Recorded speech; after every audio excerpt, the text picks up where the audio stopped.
Hello, everybody, and welcome to another episode of the Media Boat Podcast, your weekly episodes for talk on movies, TV, music, and video games.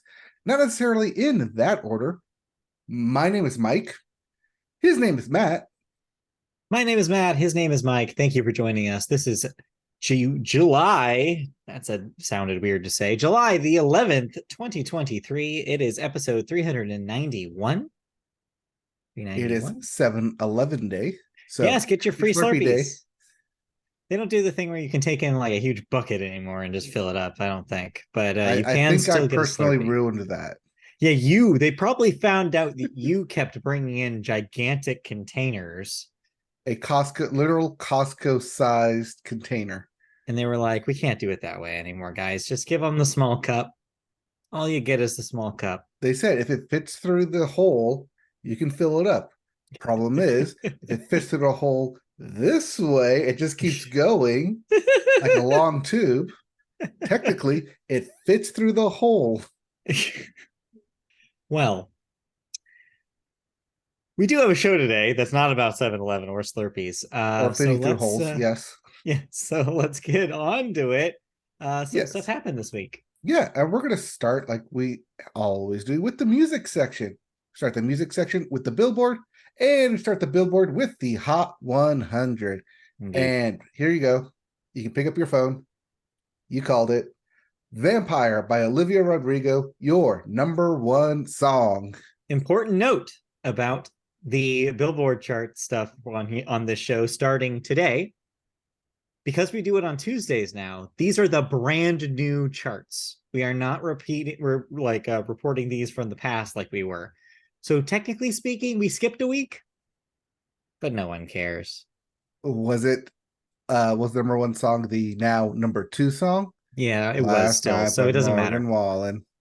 So yeah, just from now on though, these are brand spanking new. So we will be actually reporting on the right week.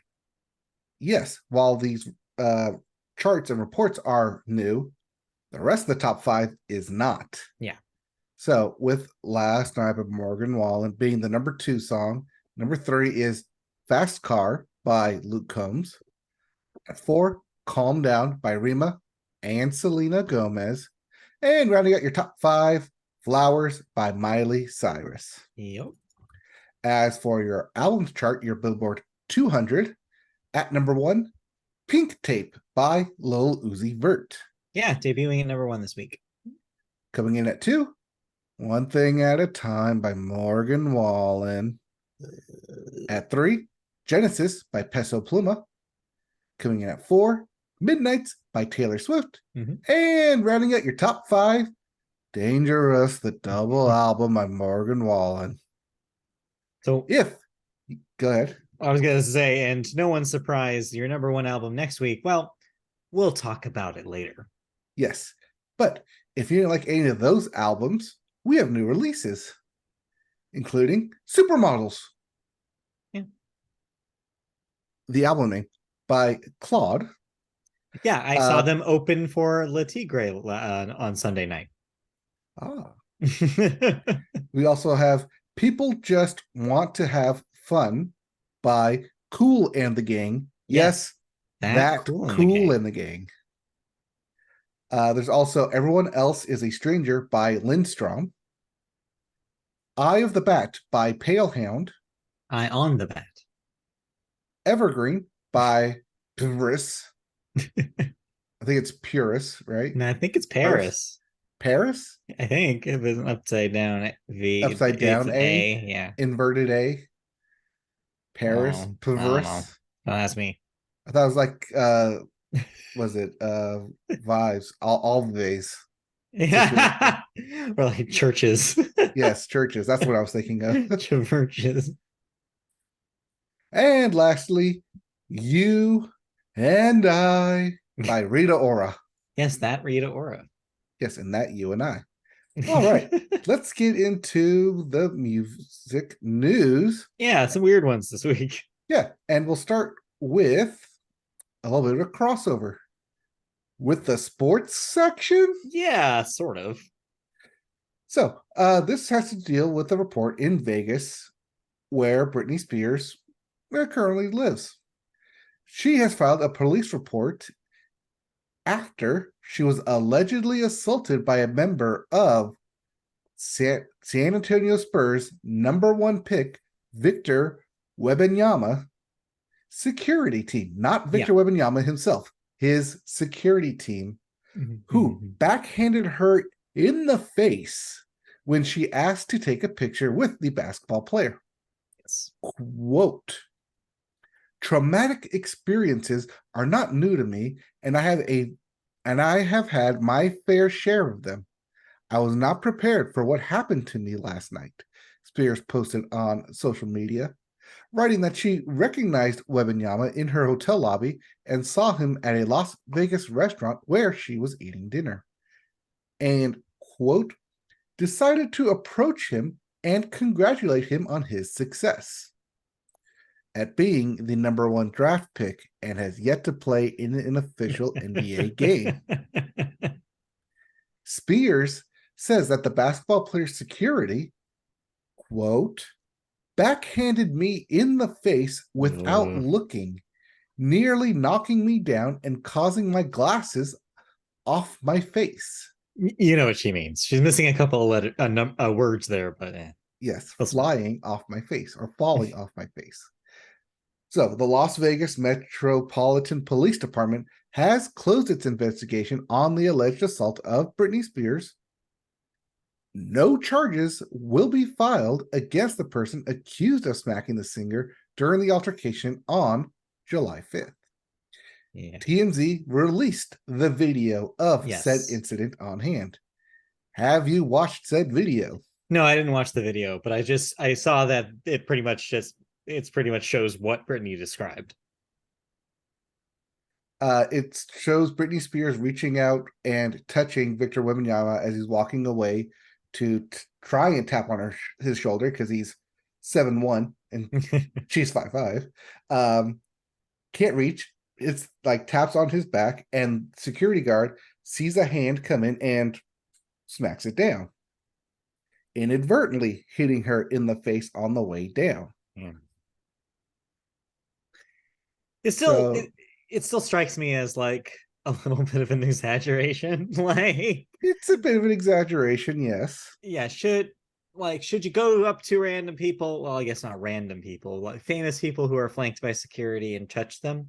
It's probably not best practices. No, I wouldn't recommend it. If somebody asked me if they should, I probably would say no. But still, maybe be a little bit more careful with how you're, doing that like blocking.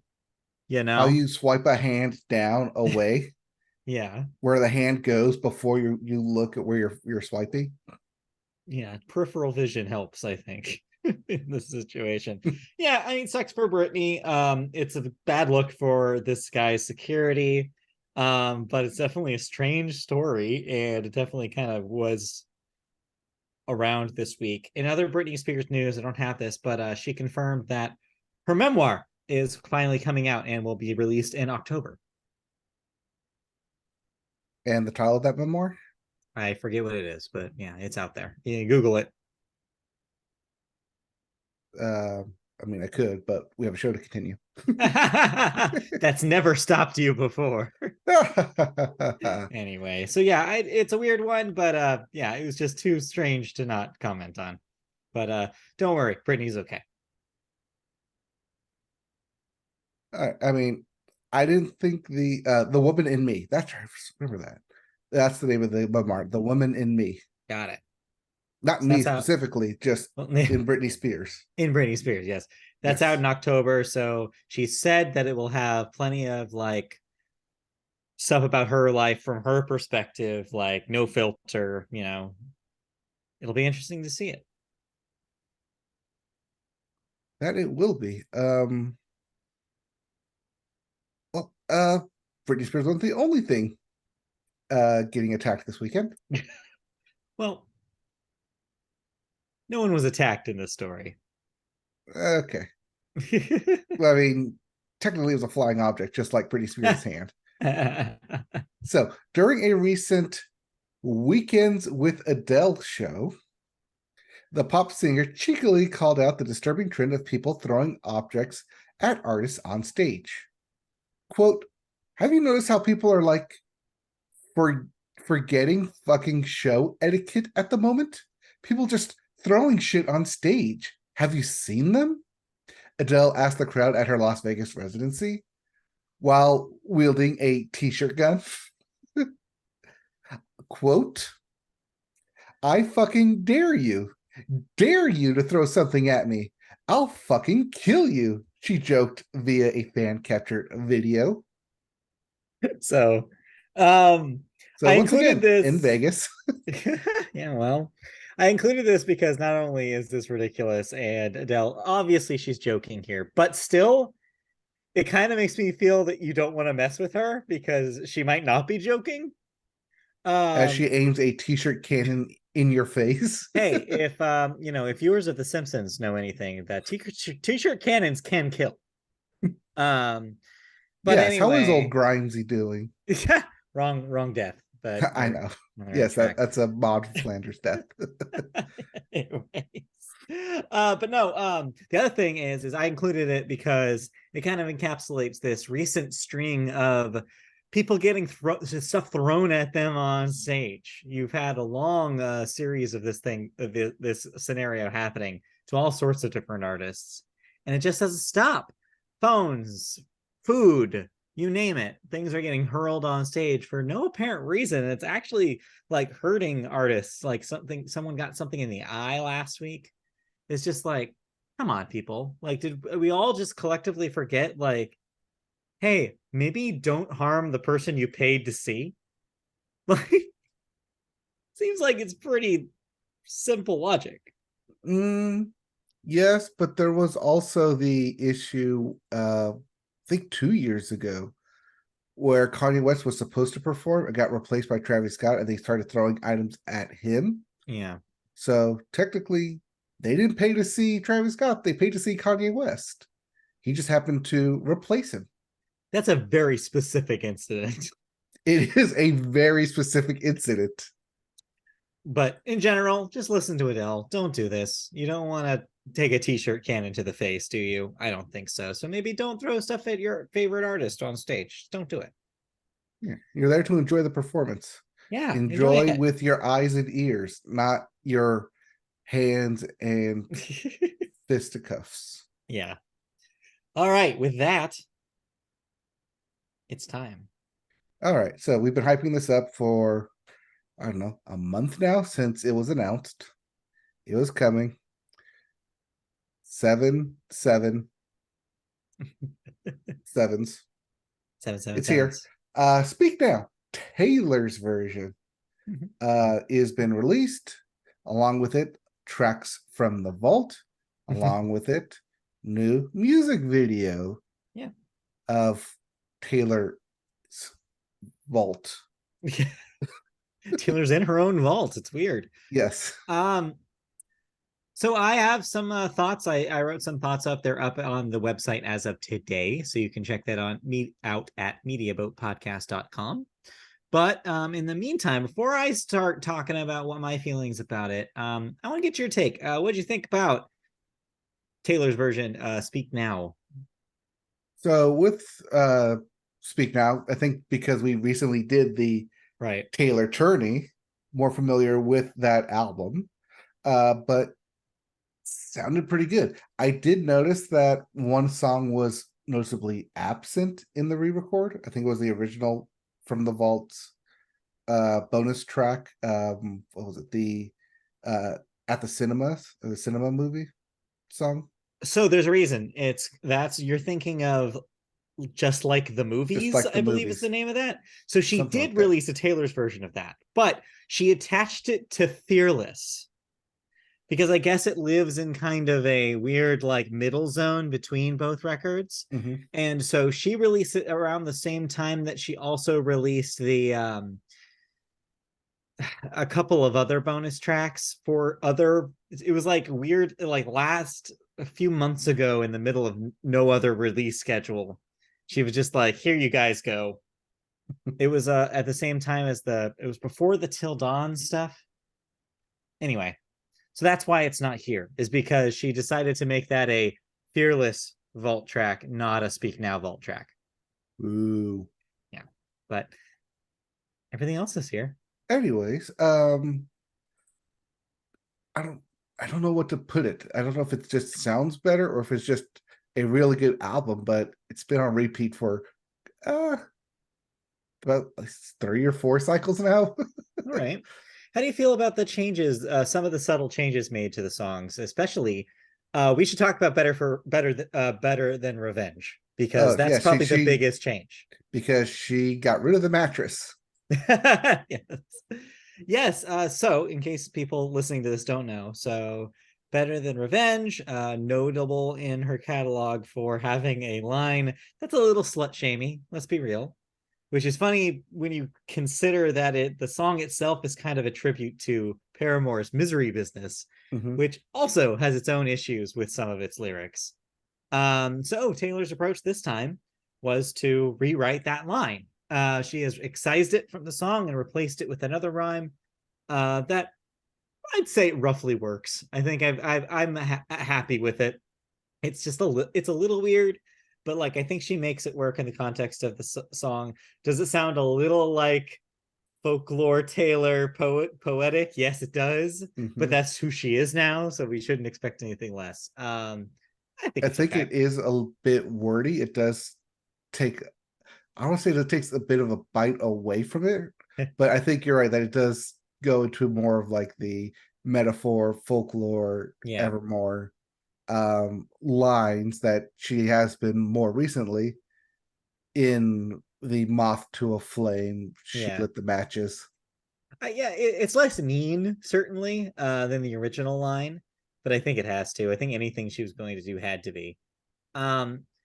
Here's the interesting thing about that song, though. It feels like they went I feel like she felt like, oh, well, I'm replacing the lyric, so I have the opportunity to actually fine tune a lot of other things going on in that song. I think that song sounds different, more different than anything else on the record. It seems like everything else sounds like a hit. Pretty close. Yeah. And that one actually, it gets a sonic upgrade. Like you can hear like the guitars are a little harsher. The background vocal kind of recorded Taylor is a little bit more like a higher fidelity, and it's a little more like there's a little bit more texture to it. And I think the whole thing sounds way better. And I think it's thus a much better version of the song. What's the other one? Haunted is also, yes, I think, got an upgrade in this one as well. I did. Yeah, generally speaking, I think that the re-records are pretty good. There's some choices I think in the first half of the record that I don't love. I don't love the mix in Mean. I don't love her take on a lot of the lines in Speak Now, the title track, but I don't really care that much for Speak Now anyway. But I mean, the songs that you want to sound good. And that's the important part. I think all my favorites are pretty much survive the transition. What did you think about the vault tracks? I could do without, actually. I think there's a reason why they're in the vault. They're fine, but they don't really add much substance to the album. How'd you feel about Fall Out Boy? I don't know why they were here, honestly. I kind of felt the same. And then Paramore was thrown to the background. So yeah, it's interesting how both of those guest appearances are treated, right?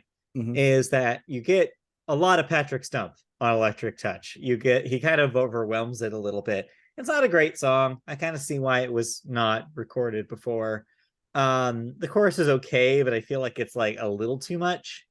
And yeah, I think my takeaway on that one is, I would be really curious to hear what the original version of that sounded like without the Fall Out Boy stuff, with a different production, because I think there's something there, but I think the version we got is just like huge rock arena explosion, and I'm just like, this is it's a little much. And yeah, Castle's Crumbling, I think I like it conceptually. I like that it's kind of like a slower, kind of like vibey kind of song.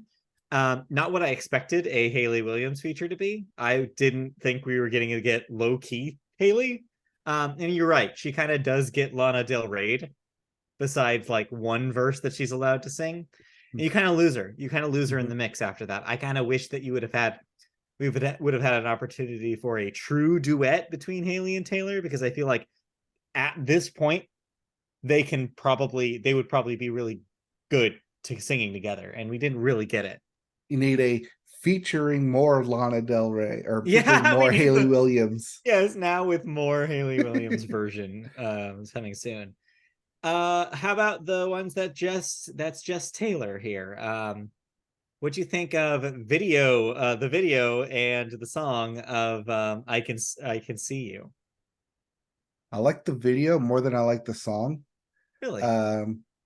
But then again, it's also hey, let's throw everything that you want to see in a Taylor Swift music video into this video.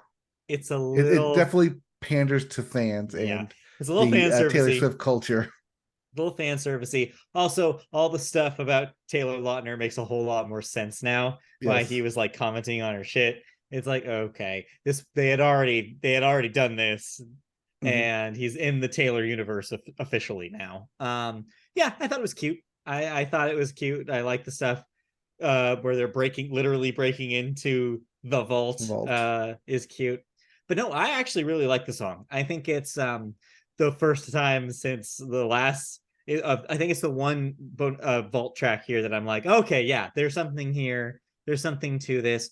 A lot of that though is the production. This is the sole Jack Antonoff credit, and you can tell because all of a sudden it's like a bolt of energy shows up, and you're like, oh shit, okay, somebody's actually trying to do something with this song. And yeah, I think that's why it works. I really like it. But I think the music video, because of the way it's done, supersedes what the song is. Yeah. The other vault tracks I felt were kind of they're just kind of there. I don't love Timeless. I thought it was kind of boring. And I can't even tell you what the other one was. So it goes to show you. Overall, my feeling is that it's still a great bunch of songs. I think it's still a great record, or it is a good reminder of how good those original songs are. Like I said, the changes that they made to better than Revenge and Haunted are probably the best highlights here. Enchanted sounds good. Enchanted is still her best song, in my opinion. And it really shines here. I love the version of Long Live here. But yeah, I think it's overall a success. Whole package maybe less exciting than Red or Fearless. But really, I think you're bringing in what you feel about it when you're listening to this. And if you're somebody who's already listened to Speak Now a billion times, of course you're going to like what's here. If you're coming in new, I don't know if there's enough new stuff to grab anybody. But in my opinion, though, I Can See You is the one the new treasure that we found here, and I think that's going to be added to the Taylor Swift canon. So yeah, I had a good time with it. Didn't blow my mind away, but I didn't expect it to. Yeah, it's still a good album. I think it still highlights her ability to sing. All right, which one do you think is next? Do we get Debut 1989 or Reputation? She's not going to debut until the last one, so I'm going to go with Reputation, and then 1989, and then debut. Really? Yeah. Okay. Yeah, I have no idea what a Reputation Taylor's version even sounds like. I can't imagine what she does there. It's going to be better than the original. Does she try to get all the guests back? Does Future show up? Yes. There's a lot of questions. Yes. Ed Sheeran's, easy to get, but yeah, who knows how that's going to work out. But all right, well, we'll have to wait and see. In the meantime, let's move on. Yeah, in the meantime, did you listen to anything else? No, that was pretty much it. Pretty much just waiting for more stuff to come out. I tried to find something else to listen to. I couldn't, so I kept going back to it. Yeah, nothing else. All right. So, well then, with that wrapped up, if you want to read more of Matt's thoughts, go over to the website. Like I said, My thoughts are up. MediaBowPodcast.com. And so let's move right into video games. And we start with new releases. We do. And let's go right into them with The Valiant for PS5 and Xbox Series X. Oxenfree 2, Lost Signals for PS4, PS5, Switch, and PC. I might play some of this. I played like an hour of Oxenfree 1 and just never had time to return to it. But I feel like maybe having like a narrative game would be a nice palate cleanser for when I'm not playing Diablo. So I'm thinking about like, yeah, maybe I'll jump into some Oxenfree. So maybe I'll do that on Thursday. Watch this space. Watch this space. We also have Mordhau for everything but the Switch. Tuhu, New World for the Switch and PC. Invector, Rhythm Galaxy for the PC. Yep. Atelier Marie Remake, The Alchemist of Salzburg for the PS4, PS5, Switch, and PC. Jagged Alliance 3 for the PC. And Exoprimal for everything but the Switch. Exoprimal is probably your big release this week. This is the Capcom dinosaur shooter. The dinosaurs open through a time hole, and your team has to go defeat them. Yeah, seems like it could be some fun. Seems like that's gotten a little hype, and Capcom's on fire right now, so it wouldn't surprise me if this is a good time. It sounds like an absurd and always and look, the trailers make it look like an absurd concept of, hey, dinosaurs are falling from the sky. We got to go kill them. Don't you hate when that happens? I know. I hate when a time portal opens up and 65 million years ago, dinosaurs are coming back or being pushed forward or whichever way it's going. Well, speaking about the dinosaurs and not knowing which way it's going. Yeah. Well, we now know which way it's going. Yes, because as of today, Microsoft has been cleared to acquire Activision Blizzard King in the United States after winning its court battle with the FTC, the Federal Trade Commission. It's over, folks. It's over. Done. Because as of today, Judge Jacqueline Scott Corley of the United States District Court of the Northern District of California denied the FTC's motion for a preliminary injunction. Had it been granted, the injunction would have blocked the $69 billion deal from being completed until the U.S. regulator's in-house court had a chance to rule on whether the merger hurt competition in the games industry. Judge Corley's ruling concluded, quote, Microsoft's acquisition of Activision has been described as the largest in tech history. It deserves scrutiny. That scrutiny has paid off.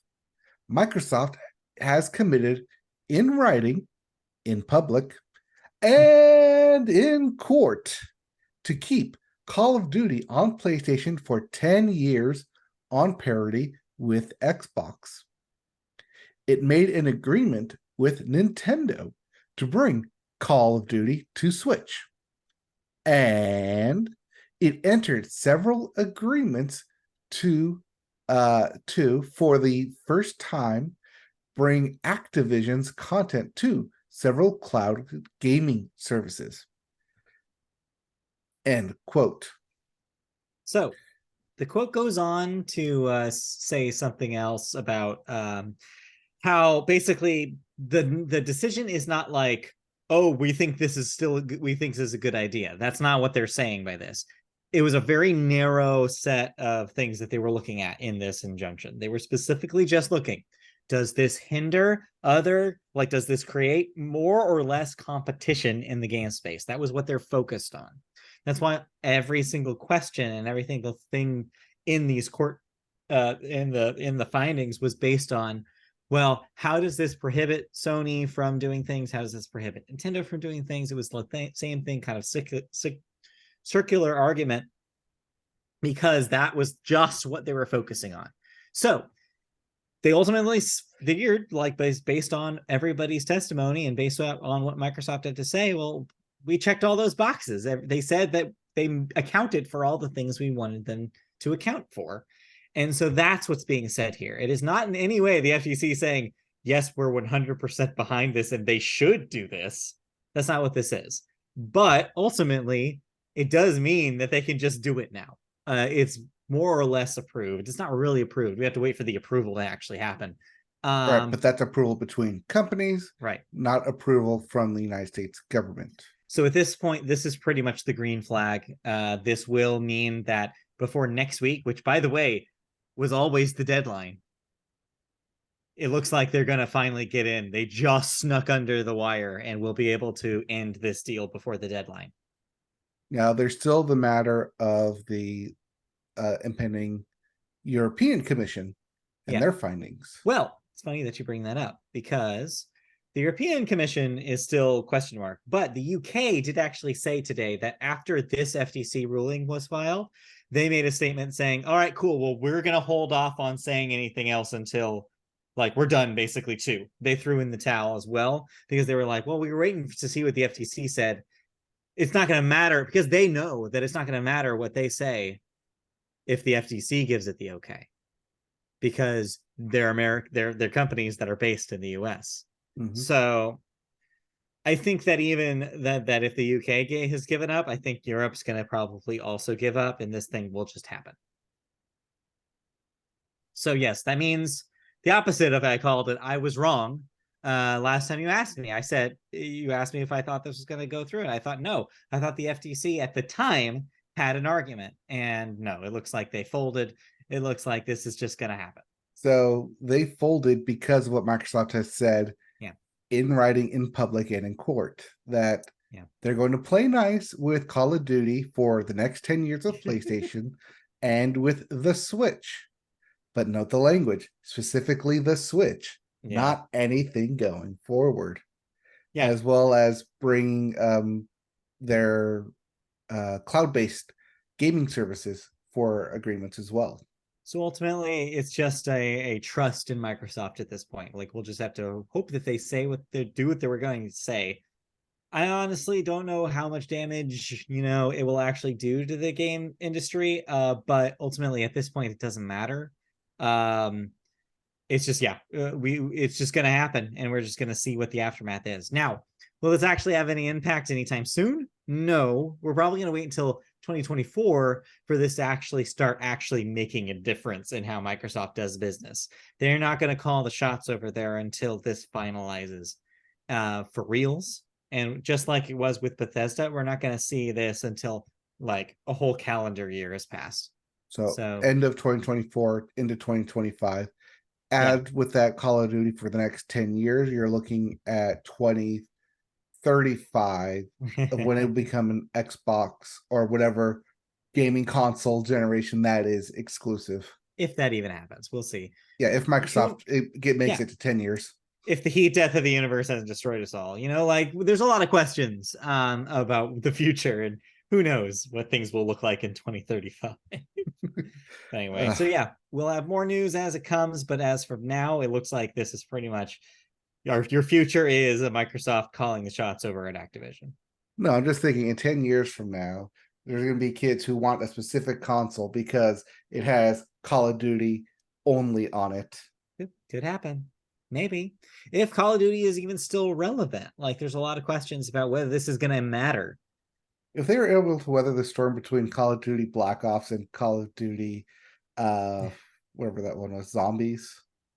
Yeah, but Microsoft has said in the past that a Microsoft-run Activision would take more advantage of their wide variety of IP. They wouldn't just be the Call of Duty store anymore. They would make sure that they were making other properties. So I believe them when they say that. And so, it'll look like a very different company. So we'll see. One thing I saw online, does this mean that because they're buying both Blizzard and King, do we get World of Warcraft on Game Pass? So maybe is my answer to that. Do I you get say maybe Overwatch on because Game Pass? so it It's not seems already. like it's going to be a case by case basis. I wouldn't be surprised if their approach is instead is to focus on the new projects that will eventually come out to be Game Pass games. Because today you had Blizzard president basically saying Diablo 4 will not be a Game Pass game regardless of what happens. Mm-hmm. So it seems like they might be just going by, oh, well, the most prestige stuff that they want to protect will not be on Game Pass. Call of Duty, no. They already said more or less will not be a Game Pass game. I don't think the Blizzard stuff, call it Diablo or World of Warcraft, will be a Game Pass thing. At least not in the first 5 years. I don't think that's going to happen. Far-flung future, who knows? But I think that they're going to treat this differently than Bethesda because they know that there's eyes on them this time in a way that there wasn't before. I mean, we get a ruling, but now it's more of a wait and see. Yep, we will see. All right. Speaking of wait and see. Speaking of wait and see, the other big publisher out there, Electronic Arts. Yeah. They have announced that a Black Panther game, yes, the Marvel superhero Black Panther, a game is in development at the recently established internal studio, Cliffhanger Games. And you have to say it like that because it is a Cliffhanger Games studio. As previously reported, the studio was formed in 2021 and is led by Kevin Stevens, who was boss of Warner's Monolith during development of Middle-earth: Shadow of Mordor and Middle-earth: Shadow of War. In addition to leaders from those games, Cliffhanger's team includes veterans of franchises including Halo, God of War, and Call of Duty, according to EA. So yeah, this is yet another example of a Marvel Studios property being assigned to a game studio, and we're not going to see footage of this for years. People, don't get excited. This is not the same as the what was it, Captain America, Black Panther, World War One, right? Espionage game that was revealed like 2 years ago. Yeah, this is different somehow. Also different from that. It's like if people were asking, oh, where's that Wonder Woman game on the DC side that got announced a while ago? That just disappeared. Who knows if that's even still getting made? It's like announcements like this are like, it's cool that they're doing it, but like it's not going to matter until we see that it exists, and it may or may not exist in 5 years. I mean, there's also the Superman tech demo when was it The Matrix came out with the video game tech demo. Yeah. And that was 2 years ago now. Yeah, 2 years ago. So yeah, just as a reminder, just don't get too thrilled, but yes, conceptually, yes, a Black Panther game could be really cool. But we'll just have to wait and see if it's real. Also in the works, whatever that Wolverine game is. Oh yeah, that's right. Well, that's Insomniac. That will happen, but they have to finish Spider-Man 2 first. I mean, that's coming out later this year. So yes, that is almost done. It's almost coming. Get ready. All right. Anyways, have you been playing anything? Just Diablo. Just Final Fantasy. So this past week, they did announce that it's the plans for season 1 of Diablo 4, which will be new content for the campaign. And so you'll basically be able to start a new character to see, like have to start a new character basically to see all of the content that they'll add. But it sounds really cool, and it'll be new stuff to do in the campaign besides the main stuff. So seems neat. I'll be checking that out, but that starts on the 20th. So in the meantime, I created a new character. I'm tried a sorcerer class this time, and I'm having more fun with the sorcerer than I did with the rogue. So I'm going all ice powers. It's been great, just freezing people left and right. And you freeze somebody, and when you kill them, they just literally like snap in half. It's a freeze out. It's pretty cool. I love it. So yeah, I've been playing mostly just that. All right. Yeah, more Final Fantasy. Streamed a couple of it on Yep. yesterday. I think it was yesterday. I don't know when I played. Or Sunday. But still, it feels like a long way to go. And then there's New Game Plus. So Yeah. Oh, trust me, I'm looking the same kind of long tail with Diablo as well. I'm just like, this yep. is never going to end, is it? Summer game. Yep. Gotta love it. Yep. All right. Other than that, yeah, I pretty much dropped Rogue Legacy 2. Yeah. I'll eventually go back to it. You'll but come it's back not, to it. You'll come back to it. Yeah, when I need a break from Final Fantasy, I'll go back to it. But even then, it's gonna be like, okay, I've done 3 runs. It's been 30 minutes. I'm good. Yeah. All right. Stupid dying. Yeah. Really puts a hamper on things for sure. All right. If there's nothing else, Yeah, let's move on. go on to television. And we always start television with the sports corner. Point. Sports. Well, treasure them now because tomorrow they're gone. It is Tuesday the 11th, which means that tonight is the Major League Baseball All-Star Game. It also means that yesterday was the Home Run Derby. Your big winner was Vladimir Guerrero Jr., who won and took the big trophy home. Not to say that he wasn't challenged, though. Julio Rodriguez showed up in that first round. And hometown hero Julio Rodriguez. And beat the all-time record with 41 homers in one round. In the first round, but they don't carry over. Yes, the thing is though, with the home run derby, you have to remember you get really tired after that first round, and typically you see diminishing returns. That was the case here. Julio failed to show up in that second round, and yes. I wouldn't say he failed to show up. But I mean, got close at the end. He got close. He missed it by 2. Come on. Yeah, it was honestly closer than I thought it was going to be. Because the man makes up for quality with quantity and just kept hitting those balls, and it was just like fantastic. Both did a fantastic job, but ultimately, Vladdy took the trophy, and now him and his dad have wins in the home run derby. Yep, father-son duos. I will say his win is a bit more impressive because he had to go back to back. Yes. In his showings with the semifinals to get to the finals, and then was first up in the finals. Just no rest. Yeah, right into it. It was quite a feat, and I'm sure tonight's All-Star game will also be quite a feat. That's happening, I believe, right now as we're recording. So tune in if you're not tuning into us. Actually, no, tune into us. Watch the game. Watch us finish, and then you can watch the All-Star game, or watch both of it at the same time. I don't know who you are. I don't know what you do. Anyway, moving on. Elsewhere in the All-Star weekend here, we also had the Celebrity All-Star softball game, which is always fun.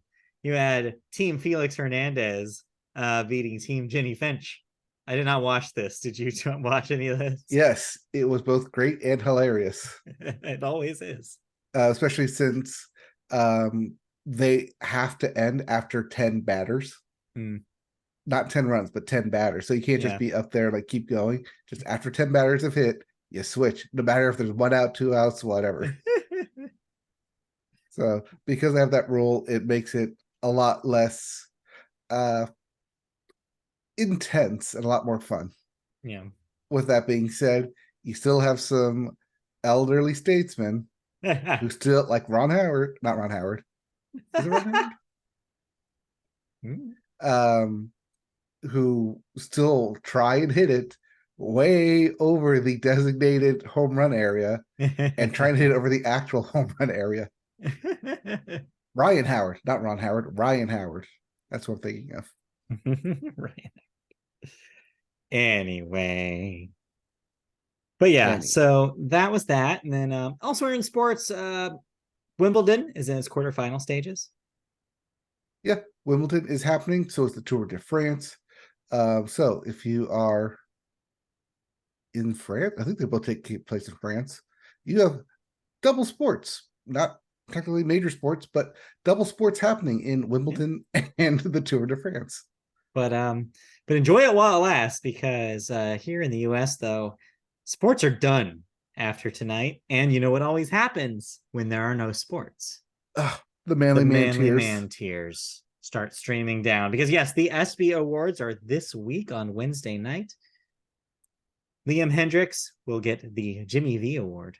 He is the pitcher who was diagnosed with cancer and then beat cancer and came back to pitch. Yep. The U.S. women's soccer team will get the Arthur Ashe Courage Award, all of them. Yep, as a team effort for their continued fight for pay parity and winning said pay parity. And then the Buffalo Bills training staff will win the Pat Tillman Award for service. Due to the Damar Hamlin Monday night. Yes. This is a tragedy. Yeah. I mean, that thankfully he survived it. Yes. But yes, it was still a traumatic incident for all involved, I'm sure. Which that is the one that will definitely get the most tears from at least me when they bring that up. Because, oh boy, that was very emotional. Yeah, I bet. Most eyes on that game because it was also the championship game for a lot of Final Fantasy football championships. The finals for fantasy football championships. And you could have all the Final Fantasy themed names that you want. I'm sure there's somebody on TikTok making those up as well. Are you going to use any of those Taylor Swift names? I might, depend on who I get, but probably. Yeah. I mean, there's plenty of ideas in there. They're all pretty good. But anyway, well, we're going to wait until that happens. In the meantime, what else in sports is going on before we move to television news? Training camps will begin next Wednesday. So that's why it's not in the news here. So we'll bring it up again next week. That training camps will begin the following Wednesday. They start reporting on the 19th and 20th. All right. Well, looking forward to that. Football's right around the corner. Right around the corner. It'll sneak up on you when you least expect it. And speaking of Victor Wembanyama, the Summer League is going on in Vegas, which is why he was in Vegas. Got it. That makes sense. Yep. So look for tall people in Las Vegas. All Basketball right. players are in Vegas. Yes. Let's move on into the television section. We always start to the well, no, that doesn't make any sense. We're going to move into television news, and our first story is a little bit of an update, although not the update. That will happen in about 5 hours, probably 5 or 6. No, it's 24 hours on Wednesday. Oh, I thought it was 12th. I thought it was midnight tonight. No, it's midnight tomorrow night. They have until the 12th. Yes. Okay. So put up the banner. We're talking about SAG-AFTRA. Yes, this is a little update. They haven't made a decision yet, though. Like I said, that's tomorrow. But in the meantime, leadership from SAG-AFTRA held a conference call with top Hollywood publicity agencies on Monday to brief the reps on protocols and how talent can best serve the union if and when a strike takes place. Quote, SAG-AFTRA's national board has the option to call a strike if the AMPTP won't agree on a deal that bolsters performers' careers and ensures their profession remains one that can support a dignified livelihood. That is what leadership wrote to the PR agencies ahead of the meeting. SAG-AFTRA initiated the meeting. It's the most sobering sign yet that the union may join the WGA in battling the AMPTP for more generous contracts. The current contract between the actors and producers is set to expire at midnight, yes, you're right, on July 12th. An already delayed deadline that sowed chaos in the industry for nearly 2 weeks with a will they or won't they guessing game. SAG-AFTRA leaders have also made similar outreach to top law firms and talent agencies in recent days. So they are prepping for this to be real, and it could very well be real by this time tomorrow, for all we know. Thursday. Well, yeah. Depends, by this time tomorrow at 5 o'clock. Maybe. Yeah. Just keep refreshing your feeds. Keep refreshing the news stories to see if and when, most likely when, compared to, with these kind of talks, they do go on strike. And when that happens, all productions shut down. Yeah. So I was talking to Christy about this before she left for work today, and I was like, well, they kind of are, it's going to force a lot of hands because the number one thing I saw today is the biggest concern, I think, for the studios is they thought their backup plan was to go international because the WGA writers are mostly based here.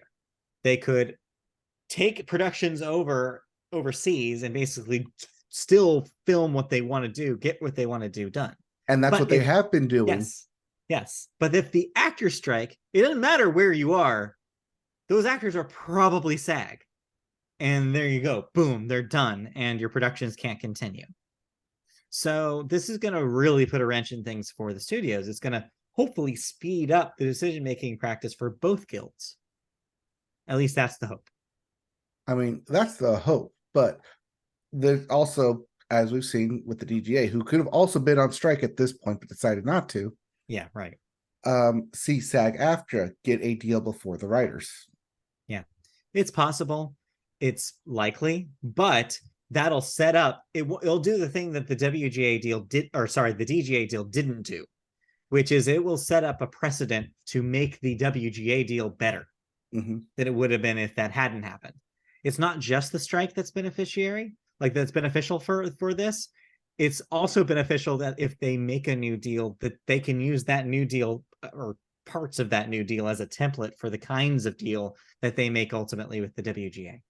Especially since they're both seeking kind of the same thing in terms of increased compensation, and trying to squash the talks of AI being used. There's a lot of parallel thought happening between the two guilds. So yeah, it could be really good. However, we're talking about the studios here, and that's a perfect segue into our second story, because they already have a plan regardless of what happens. Their fall is already been, well, I would say scripted out, but not quite. Not quite. Yes, it's what everybody figured, which is, hey, you'll like reality and game shows? Well, that's all you're getting, folks. Fox first. We'll go through the other studios next. Well, technically they were first, they were last, but the way I read them. So we're going to talk about basically what you're going to look forward to from all the major networks this fall. Fox has unveiled its fall schedule, and as expected, it's full of unscripted series and animated shows. The fact that Fox is leaning entirely on reality shows and animated series, as well as wrestling, is not a surprise given the fact that the writer's strike, which is, by the way, in day 71 as of writing this article, has disrupted production as well as the threat of an actor's strike. Meanwhile, most of those in production, or that they're going to have, a lot of Gordon Ramsay, a lot of competition, lots of animation. So your animation domination Sundays are going to be fine, because they have to write those and animate those way in advance. So yeah, the Simpsons, I believe, will run until the season is done. Correct. They have a bunch of stuff already on lock. But beyond that, though, it'll be interesting to watch The Simpsons specifically, because unlike a lot of the other animated shows, The Simpsons is a Writers Guild show. I believe so is Bob's Burgers. So yes, because we talked about them getting into the guild, animators guild. Eyes on some of those shows will not continue beyond what's already in the can, but we'll see. Meanwhile, ABC is taking a realistic approach to its fall schedule, given the current strikes, leaning into unscripted titles such as the return of Dancing with the Stars, back from where did it Disney Plus for Disney Plus Purgatory, and a new Bachelor spinoff on top of the other two Bachelor spinoffs called The Bachelor Golden. Yes. It's so we knew this was happening because anybody who watched the last season of The Bachelor, there was a little sting at the end of it, which would be like, do you know any seniors that want to find love? Yes, the twist here is it's seniors playing The Bachelor. So get ready. It's okay. Most of the Bachelor Nation are seniors by now. Or they just bring back a lot of the previous contestants. No, I think it's they did a new casting call for the elderly, let's say. Yes, but don't be surprised if you see someone on there that says, I auditioned for Bachelor in 2005. Here I am 15 years later. No. I don't know. Hopefully not. Anyway. So that's what ABC has. They've unveiled its fall schedule, has zero original scripted shows. So in case you were wondering, none. Yep. In typical CBS fashion, they have bet on stability, featuring very few changes, with 5 of the 7 nightly lineups remaining virtually intact. These include supersized 90-minute episodes of reality shows Survivor and The Amazing Race. They're also working on backup schedules and contingencies that involve a mix of fresh, mostly reality, programming, and some targeted repeats. And lastly, NBC has a slew of scripted shows ready for fall, but there are plenty of strike contingencies on their side as well, built into their schedule. Since NBC renews shows early and keeps them in production, they were actually able to stay ahead of the impending strikes, although they will be short order seasons if the strike prolongs, as they didn't order full seasons of those shows. And that's exactly what we saw in 2008 with NBC having significantly cut and shortened seasons. Yeah. Looking at you, heroes. Yeah. So history will repeat itself over there. Yes. But hey, if you haven't seen it, it's new to you. Anyway. Don't be surprised if they bring that back. I would not also. Yeah, let's bring it back just straight up. If you haven't seen it, it's new to you. Let's do it. All right. Let's move on. You watched some television this week. Did I? Oh no, it was here and then now it's gone. What was here? Maybe that was the stuff from last week. I had a couple of things on your docket, but I'll delete it. Wait, did you add anything? I guess that was stuff you talked about last week. I did not add anything new. Yeah, I didn't add anything new. All right. Well, then we have no thoughts. We did not watch any television this week, I guess, because too much of this has been happening. But who knows? Well, it's also 4th of July week, so yeah, not a whole lot did happen. Well, that means we can move on to cancellations and renewals. What am I no longer watching? You are no longer watching a Black Lady sketch show, as that has been canceled after its 4th season on HBO. We also have Welcome to Eden on Netflix, canceled after 2 seasons. And we have Snowflake Mountain, canceled after 1 season on Netflix.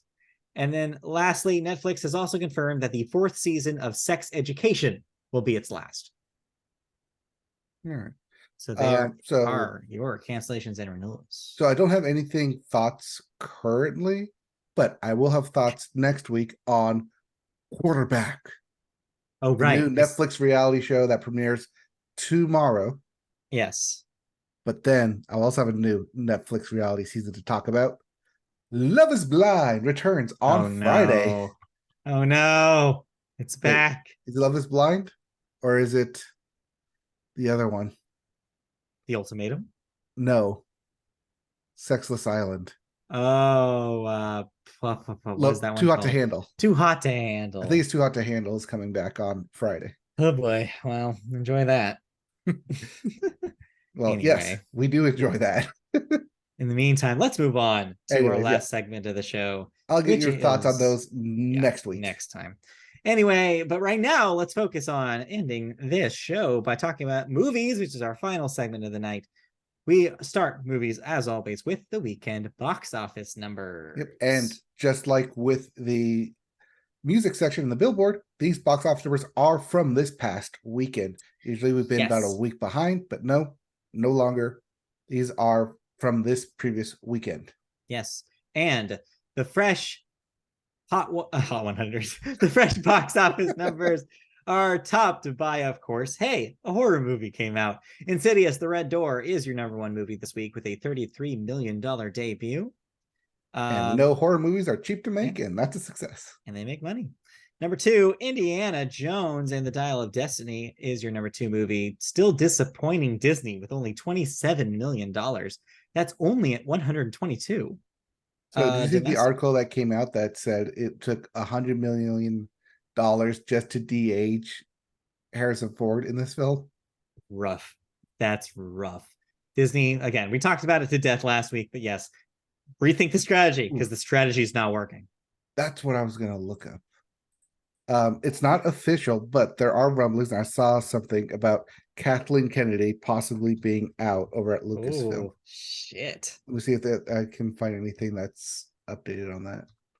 Well, I mean, in classic corporation style, a head has to roll when something like this happens, and I guess it would be her. I mean, I don't know if it's an internal creative problem or if it's as much as it is a scheduling problem or a budget problem, but I don't know.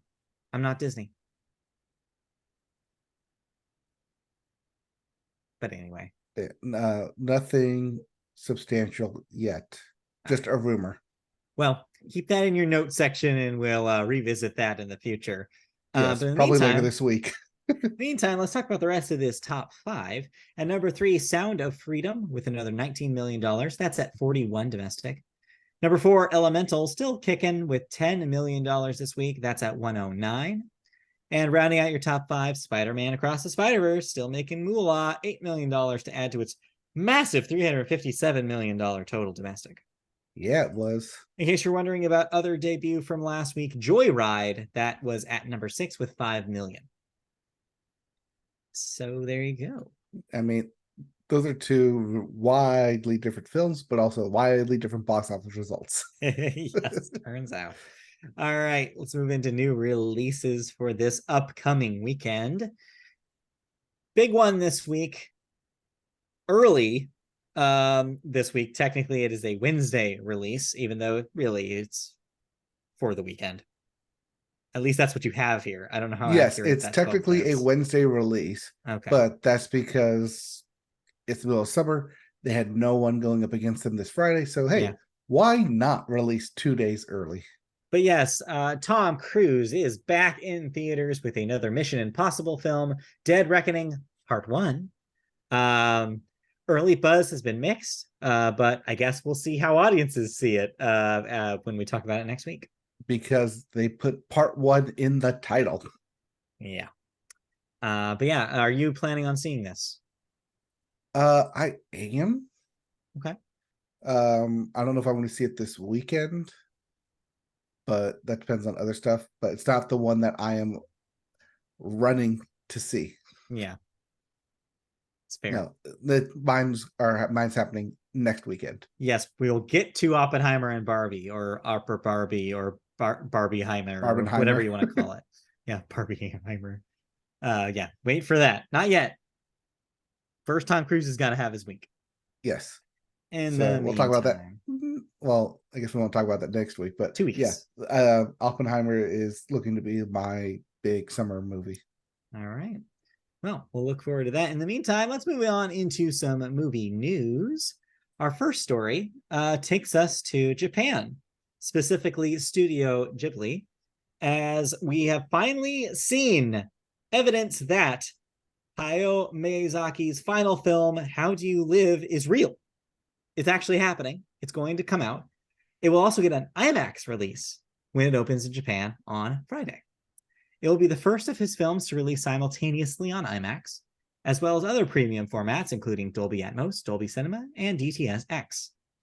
The great animation master, who is now 82, has once again insisted this will be his last feature, a pledge he previously made and later broke during the run-up to the release of his most recent film, doing a lot of work here, The Wind Rises. I believe that came out 10 years ago. That was 2011. Oh my God, even longer than that. Okay. It's 12 years. Yeah. Wait, 13 years? 12 years. 12 years. Yeah. Despite the excitement surrounding the upcoming release of a new Miyazaki and Ghibli movie, remarkably little is known about the film itself. Earlier this month, Ghibli's lead producer, Toshio Suzuki, considered Miyazaki's right-hand man, said the studio would release no trailers and no promotional materials whatsoever ahead of its release, asking fans to instead see the film with no preconceptions.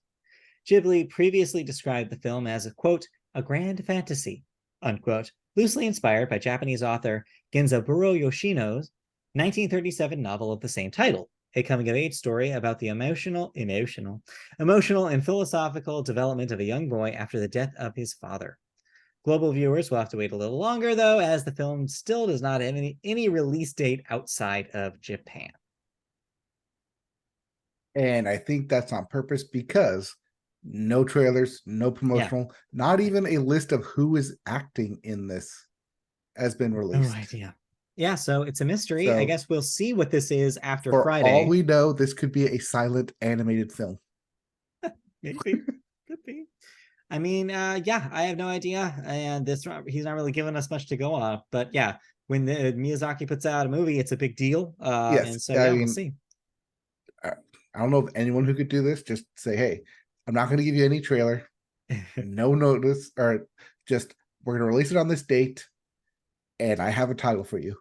Right. There was one poster that was revealed in December, and even that was just the title of it and a sketch of a character, and nothing else.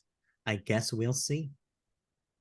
But in the meantime, while we're waiting for that, we'll just go on Disney Plus and see what recent releases are on. Oh wait, you're telling me a recent release is not there anymore? Yes, because much like with HBO Max, Disney Plus is not keen on keeping titles that don't do well. Including a very recent one. In what could be one of the most egregious examples of these streaming services removing content, a film that was released on Disney Plus just 48 days ago will be scrapped from the surface.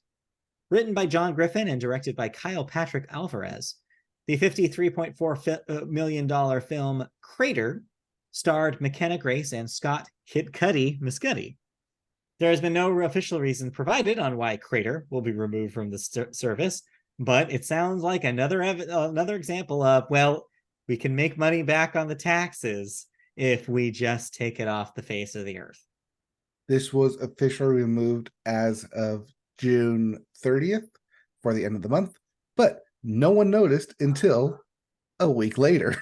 Well, I'm sure the people behind Crater probably noticed. Well, yes, but it wasn't really picked up and made news stories until a week later. Yeah, it's just, I mean, we've already established our stance on this shit. It's the saddest part about this is the people who would want to be like, hey, I was in this movie and show the work that they did and be proud of it. They have no way, because there's not going to be a physical release of this. They have no way to say, hey, watch my movie. It's just gone. It just disappeared. Unless they're able to, unless the actors or directors or editors or whoever are able to get a copy of it to add to their demo reel, yes, the footage doesn't exist. Or, you could say, hey, check out this demo reel of this film that you can no longer watch. Yeah, it's messed up. It's really, really weird. And it's probably like you wrote, like more one of the most egregious examples of this. And boy, it's just disappointing. I know. We don't really like point our axes at David Zaslav at doing stuff like this. It wasn't in this them. case, it's going at Disney. It was Disney. No one is safe. Yeah, it's just happening everywhere. All right, on that bleak note, that's where we'll leave you this week. That's all we have, unless you watched any movies.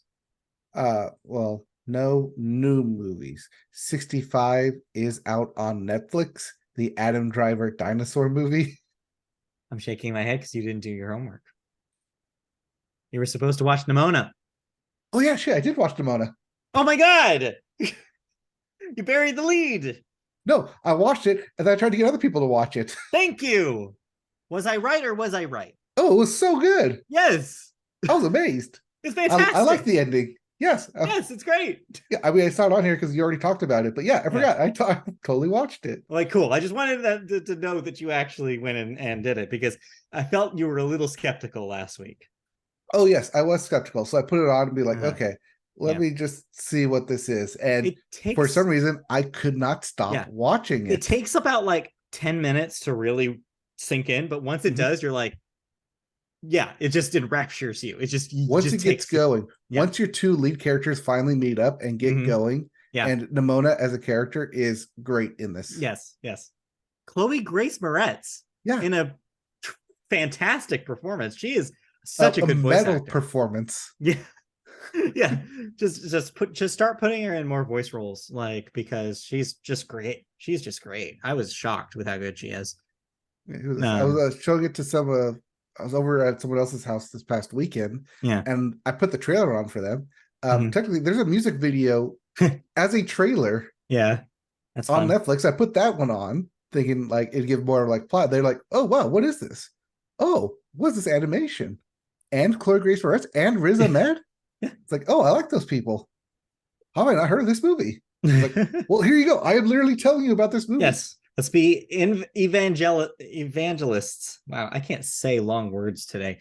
Evangelists for this film. And that goes for everybody listening to this podcast. Please tell your friends and yourself, if you haven't checked it out. Yeah, just give it a watch. A good original animation is getting harder to find, especially now in a place where things could be just deleted off a service if something isn't watched enough.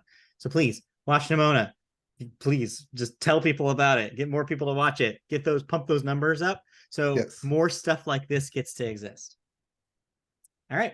Well, that will now then do it for the podcast. We'll be back next week for even more. So we'll have news and thoughts about all of those things and more next week. This in the same time around like Tuesdays. Yeah, we're recording on Tuesdays. These will go up Tuesday night. Trying not to do Wednesday mornings. I had a little difficulty last week, but I think I figured it out. I think I've solved all the issues. Cool. So you can find us on the internet in all sorts of different ways. First up, if you want to watch these video versions of the podcast, you can do so on YouTube. You can find our channel by searching Media Boat Podcast, and you'll find us there. Like, subscribe. You can also find us on podcast audio services such as Apple Podcasts, Google Play, Amazon, iHeartRadio, Spotify, wherever you listen to podcasts, search Media Boat Podcast. You can find us on the internet on our website, mediaboatpodcast.com, where you can also see an archive of our shows, but also writing that we occasionally do, including my thoughts on Speak Now, Taylor's version, which are up as of today, and Mike's preview of the movies of July that was up just about a week ago. So you can look forward to that as well. You can also find us on social media. We're on Twitter at MediaBoatCast. No, we're not on Threads, and don't ask us. We're on Facebook, though, inexplicably. Still, if you search Media Boat Podcast. And if you want to see us play video games every once in a while, see Mike continue Final Fantasy 16, you can do that on twitch.tv/MediaBoat. And then last, but definitely not least, if you have any questions, feedback about the show, comments you want to make to us, any of that, you can email us directly at mediaboatpodcast@gmail.com. Email us there, and you could hear your question read on the show. In the meantime, that'll be it for this week. Thanks for joining us. We'll be back next next week for even more. Yep, we'll be back with more news, more thoughts, whether or not the actors strike, and football's around the corner with quarterbacks. There you go. Stay tuned and see you guys next time. All right, bye. Bye.